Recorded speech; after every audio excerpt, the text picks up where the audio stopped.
sommes au Musée d'Art moderne et contemporain, plus précisément pour l'exposition de la Marseillaise que nous avons visitée aujourd'hui pour la deuxième étape du projet Coup de balai dans les musées. On a souhaité travailler avec les jeunes du projet sur un axe qui est évidemment très important, la notion de la citoyenneté et des grandes valeurs républicaines de liberté, égalité, fraternité, à travers donc cette histoire de l'hymne national, de l'hymne qui s'appelait avant le chant de guerre pour l'armée du Rhin et qui devient, près de 230 ans plus tard, un chant fédérateur dont on raconte l'histoire dans cette expo.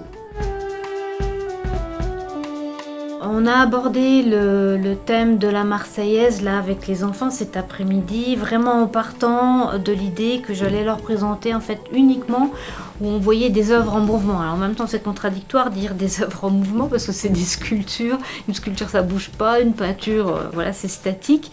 Mais en fait au moins les artistes ont voulu représenter le mouvement des troupes, le mouvement des foules. Et donc ce qui me permettait moi ensuite en fait d'aller plus en fait vers l'histoire, le contenu historique.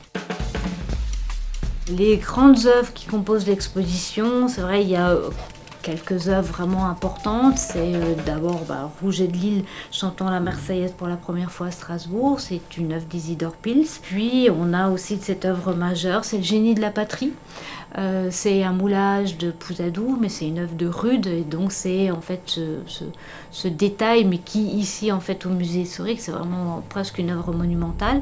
Et c'est cette tête du génie ailé qu'on retrouve sur l'Arc de Triomphe. La Marseillaise, c'est pas un sujet dont je m'intéresse vraiment beaucoup.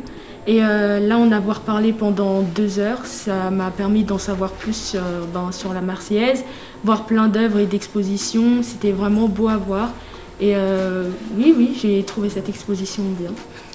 Aujourd'hui, ils ont eu l'occasion de créer des petites phrases gestuelles, dansées, qui évoquaient les grandes intentions ressenties devant les œuvres, à savoir la notion de victoire, la notion de force, parfois de violence. Ils ont eu l'occasion d'expérimenter ces différentes thématiques dans une installation d'un artiste contemporain qui s'appelle Tom Mays, qui est un artiste, un compositeur de musique électroacoustique.